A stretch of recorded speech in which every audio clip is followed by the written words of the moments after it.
그렇죠. 로잔대 이후에 피앙카도가 사무총장을 했고 오세 멘서가 사무총장을 했고 88년에는 아시아계 토마스 왕이 사무총장을 했지만은 다시 1989년도 마닐라대에서는 토마스 왕이 해임됐죠. 영국의 톰 휴스턴이 사무총장으로 전격 교체된 것은 로잔 운동이 급격히 서기 중심의 과거 시대로 희귀한다고 하는 느낌을 줬다. 그러나 또 그건 잠시였었죠. 그 이후로 AD 2000 운동을 이끄는 토마스 왕이라든지 루이스 부시라든지 중심한 새로운 선교 지도자들이 그 주도권을 다시 넘겨받았죠. 자, 이제 지코이 95입니다. 지코이 95. 우리 CCC 운동의 그 어떤 새로운 모습. 지코이 95죠. 제가 거듭 말씀드립니다. 한국에서 1884년은 대단히 중요합니다. 그리고 1980년도 중요합니다. 1995년도 중요합니다. 그리고 2006년도 중요하죠. 지코이 95 이때에 저는 곰곰이 생각해 보는 거예요. 선교단체하고 일부 교단들은 여기에 적극 동참을 했죠. 선교단체들이 주로 동참을 했다고 할 수가 있어요. 그런데 우리는 이때 어떻게 했느냐. 제가 교단의 그 선교에 대한 역사를 쭉 이렇게 이번에 그 미션 아리랑에도 그 내용이 나갑니다. 교단 선교 역사를 쭉 나가는데 이런 분야에 있어서 상당히 좀 아쉬운 부분이 있어요. 그러니까 우리는 정말 교단의 역사가 짧고 또 어떤 김치선 박사의 어떤 개척운동 그 문제 자체가 28,000동네에 이제 우물파라고 하는 어떻게 보면 국내 보고마지요. 국내 보고마에 초점을 맞추다가 보니까 세계 선교의 어떤 흐름 속에 동참하지 못한 아쉬움이 좀 남아있어요. 그래서 지금 아마 김천선 박사님이 살아계시다고 하면은 이제 28,000 얘기는 안 하겠죠. 639 종족에게 가서 우물을 파라 이렇게 하겠죠. 특별히 17,000 종족에 가서 우물을 파라 이런 메시지를 줬겠죠. 자, 이제 지코이 보자고요. 로잔 대회, 로잔 2 운동은 1988년 이후에 AD 2000 운동으로 바뀌게 됩니다. 이것이 이제 바로 토마스 왕, 루이스 부시를 중심으로 한 제3세계 선교 지도자들이 이제 주도권을 가지고 여기서 시작을 하게 된 거죠. 이제 기울어지던 세월을 다시 이제 확보를 한 거예요.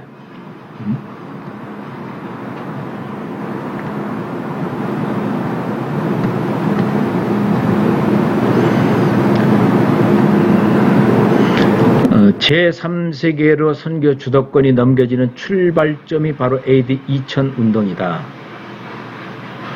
물론 이제 그 앞에 두 분의 지도자들이 위치가 조금 서양 이쪽 유럽권에서 흔들렸던 것은 사실이지만 그러나 그들이 쭉 이 명목을 갖고 왔던 그들이 없었다고 하면 이것이 할 수가 없었던 거죠.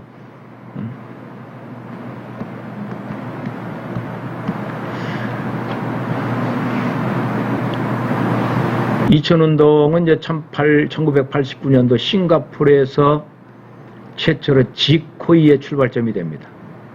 지코이. 글로벌 컨설테이션 오브 월드 이벤겔리제이션이죠. 싱가포르에서 300명의 서구 지도자, 제3세계 지도자, 교회 지도자들이 함께 모여서 범세계적인 선교운동을 확장하자 하면서 7개 위원회를 만들게 되죠. 그러니까 89년에 했던 거예요. 89년에 싱가포르에서. 여기에 이제 드디어 미전도 종족 위원회가 나오죠. 선교 정보 위원회가 나오죠. 왜냐하면 74년도에 랄프 윈도에서 미전도 종족 얘기가 나왔기 때문에, 그러고 이미 세계정보전략센터가 만들어졌고, 또 여호수아 프로젝트가 여기서 지금 나오고 있지 않습니까? 문서선교위원회, 전도제자업 및 지도력개발위원회, 또 교회개척위원회, 방송선교위원회, 연합기도운동위원회, 이런 것이 싱가포르에서 89년 1월 달에 이제 위원회를 만들면서 했던 거예요. 배경도 있죠. 베를린 장벽이 무너지면서 이제 1, 2세계, 즉 미국과 소련의 2세계 체제가 무너진 거죠.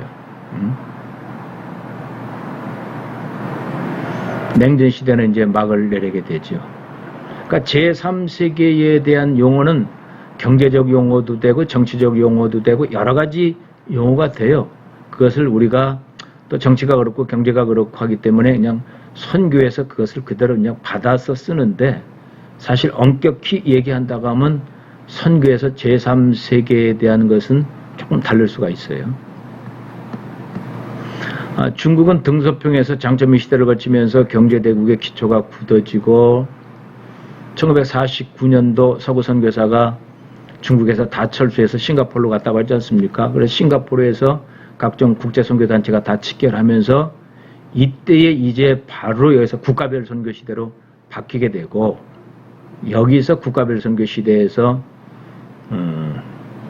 미전도종족 선교 시대로 발전이 들어가는 걸 볼 수가 있어요.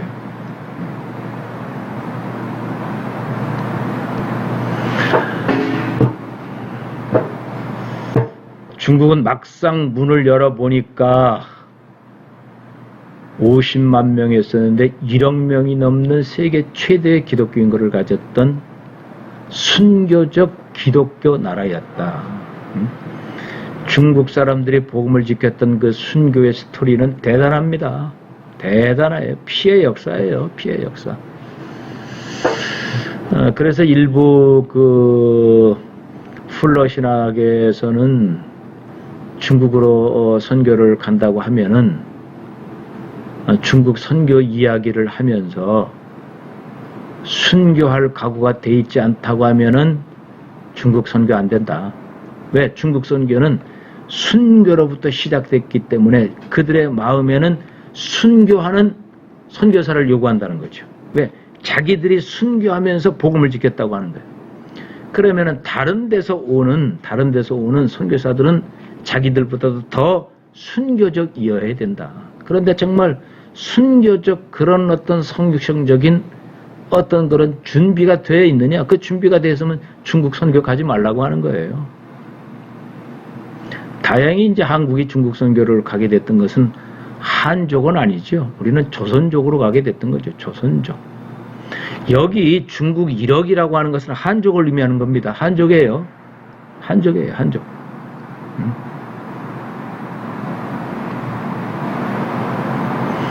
1990년 소련이 무너지면서 이제 동유럽과 시아에서 국가들이 이제 물밀듯 제3세계 선교사들이 들어가게 되고, 여기에 앞장섰던 것이 한국이죠. 그 중에서 미국 LA에 있던 은혜교회예요. 캐나다에 있는 오스왈드 샌더스 목사님이 세운 교회가 있습니다. 그 교회가 선교사를 세계 역사상 가장 많이 파송을 했죠. 그런데 맥가브런이 그 교회보다도 더 많이 선교사를 파송한 곳이 LA에 있는 은혜교회다 하고 다시 평가를 해줬죠. 그래서 LA에 있는 은혜교회에는 중앙아시아 쪽으로 뭐 수없이 많은 선교사들이 나갔죠. 그 가능한 것이 이유가 있어요. 실제 중앙아시아는 이미 고려인들이 그곳에 가 있었죠. 그러니까 지금도 러시아 선교를 하기 위해서는 뭐 성경 공부나 일반적인 것은 그냥 러시아 말로 하지만 설교는 사실 러시아 말로 하기가 힘들어요. 통역하는 분들이 많아요. 그런데 문제될 게 없었다고 하네요. 왜? 이미 고려인들이 고려인들은 이미 저쪽 간도라든지 이쪽에 있었던 정말 뜨거웠던 그 우리 순수한 신앙의 사람들이에요. 그러니까 평양 대부흥운동을 경험했던, 순교를 경험했던 그분들이 그쪽에 살았잖아요. 그분들이 지금 CIS로 간 거거든요. 그러니까 그 복음 그대로 가져간 거예요. 그래서 2세대, 3세대들이 그 복음을 그대로 갖고 있었고, 그들이 가지고 있던 그 언어로 지금 이쪽 한국 사람들, 남한 사람들이죠. 남한 사람들이 가서 복음을 전하고 통역은 고려인들이 했기 때문에 신속하게 CIS겠던 아프가니스탄, 우즈벡이라든지 까작이라든지 이쪽에 상당히 복음이 확산이 굉장히 빨랐죠.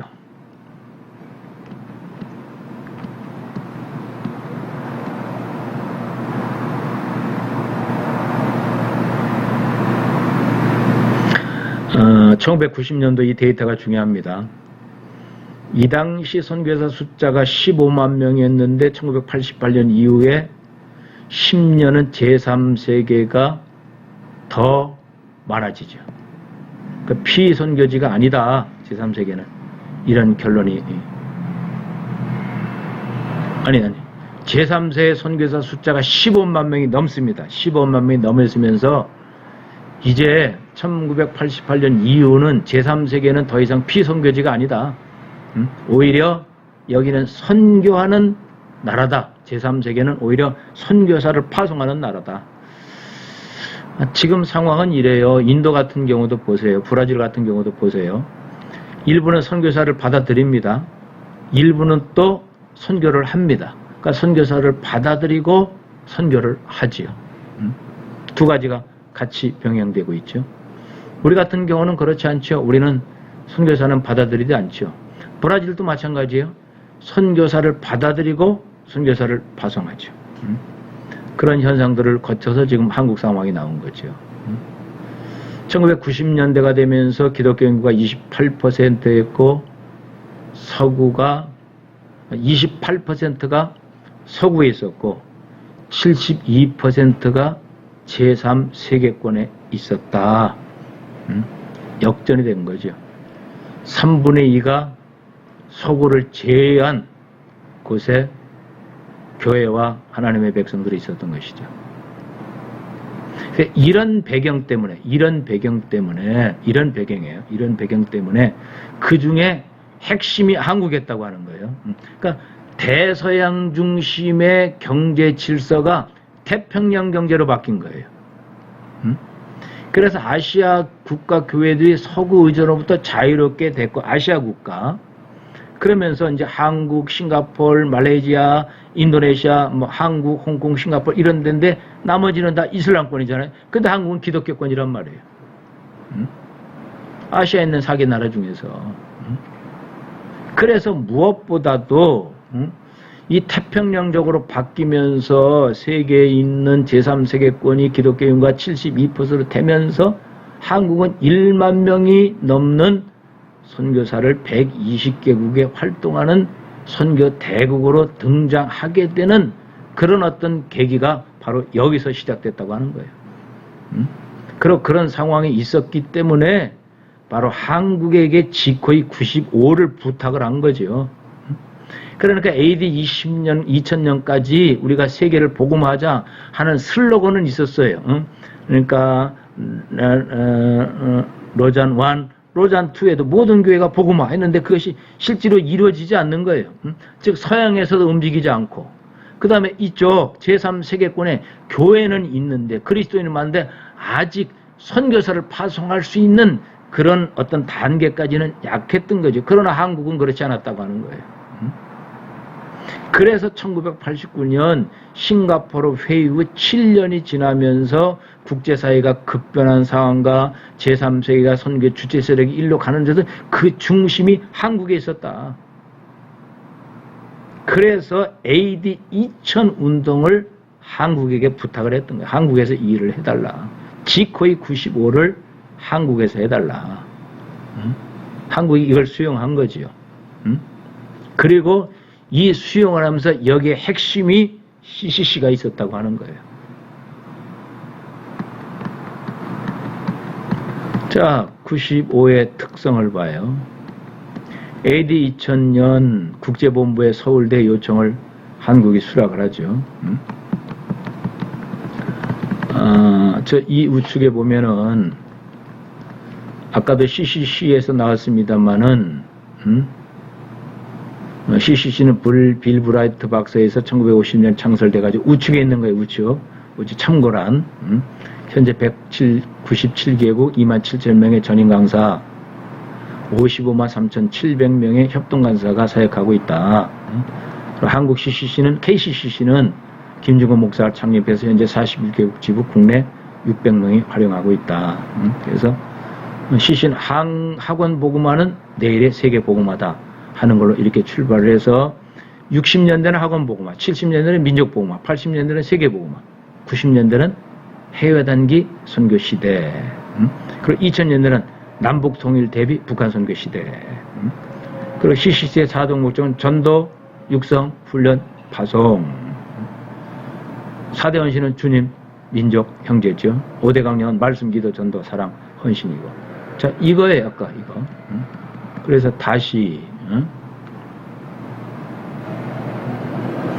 한국은 AD 2000년 기독교 21세기 운동이라고 명칭한 거죠.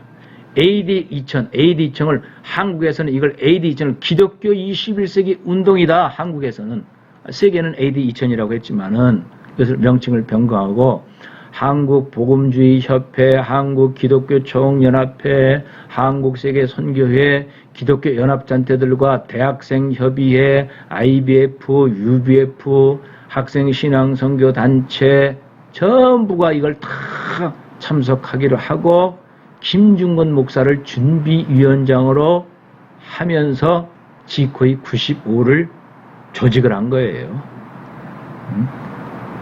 그래서 AD 2000 운동은 1989년 조직돼서 22세기에 끝나는 AD 2000까지 기간을 정하고 범세계 총동원 선교 운동이 되는데 그것이 잘 안 되니까 서양에서 움직임이 없으니까 한국이 맡아서 남은 5년 동안에 여기에 좀 탄력을 해달라, 전력 주기를 해달라, 좋다 우리가 하겠다 하고 여기서 맡은 거죠.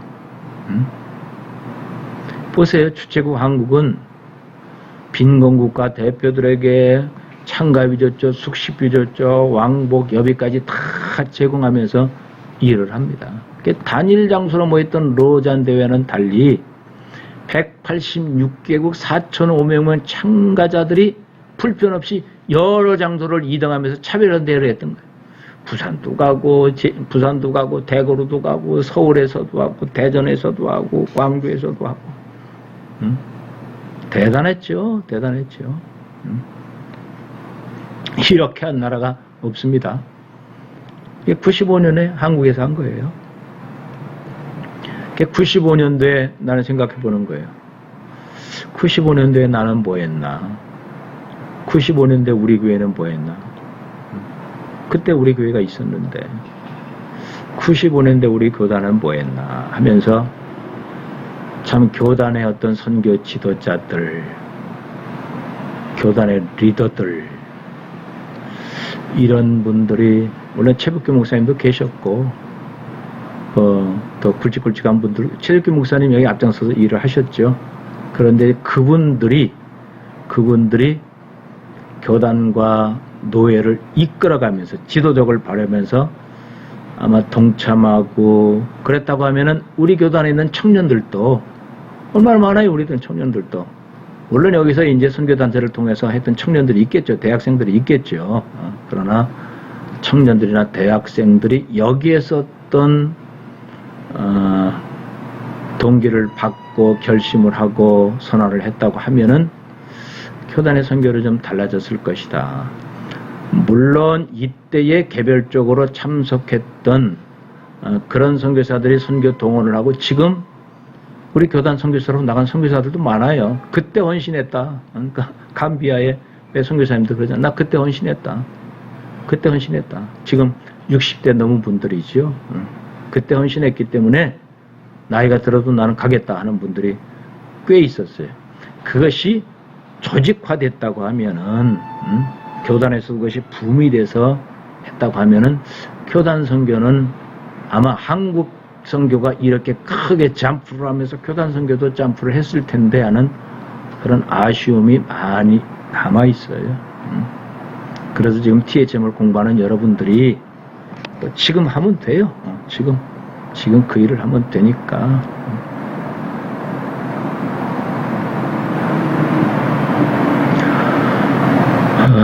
목표와 전략은 뭐 거듭 강조하는 대로 AD 2000년까지 모든 민중에게 교회를, 그리고 모든 사람에게 복음을, 그러니까 교회가 없는 곳에 교회를 세워주고, 복음을 듣지 못한 사람에게 복음을 세우고, 우리 교회 지금 옆에 붙어있는 게 그거예요. 민족마다 교회를 갖게 하시고 사람마다 복음을 듣게 하옵소서. 이게 이때 나온 거예요. 이게 이때 나온 거예요. 그리고 그 옆에는 지금 전방개척 선교 남은과업 안수, FTT 세계선교 남은과업을 이루는 교회, 뭐 이렇게 계속 붙여놓고 떠들고 있는데, 이것이 함께 그때까지 함께 했으면은 좋겠다. 이것이 기도 제목이고 비전이기도 하죠. 이 목표를 해서 마태복음 28장 19절 모든 민족을 제자 삼으라와 마가복음 11장 15절 만민에게 복음을 전파하라 하는 대위임 명령을 선정하게 되고, 최우선 전략으로 텐폴이 뭐 당연히 나와야 되겠죠.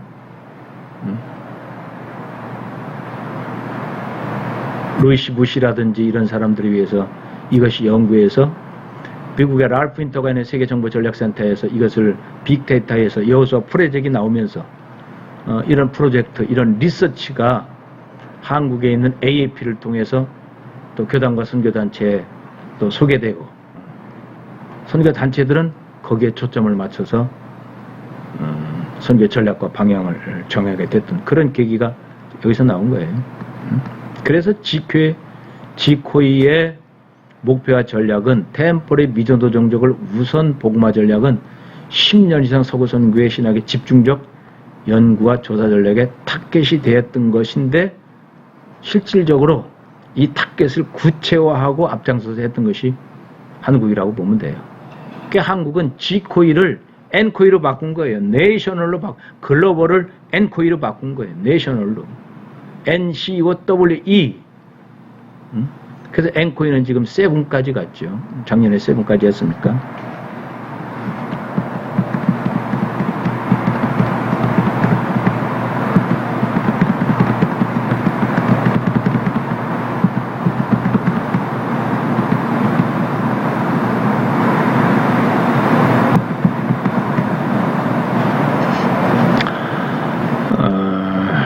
특징이 있습니다. 지코이 95 서울대회는 1989년 AD 2000 운동을 시작 이후 최초의 범세계적인 대회였기 때문에 제1의 지코이라고 사실 알 수가 있어요. 제1의 지코이다. 뭐 싱가포르이 있습니다만은 실질적인 1회 대회다. 비서구 선교 지도자들과 비서구 선교 세력의 기수인, 스탠다드 기수인 한국에서 한국교회의 재정으로 개최되었음은 선교대 역사에 큰 의미를 가지고 있다.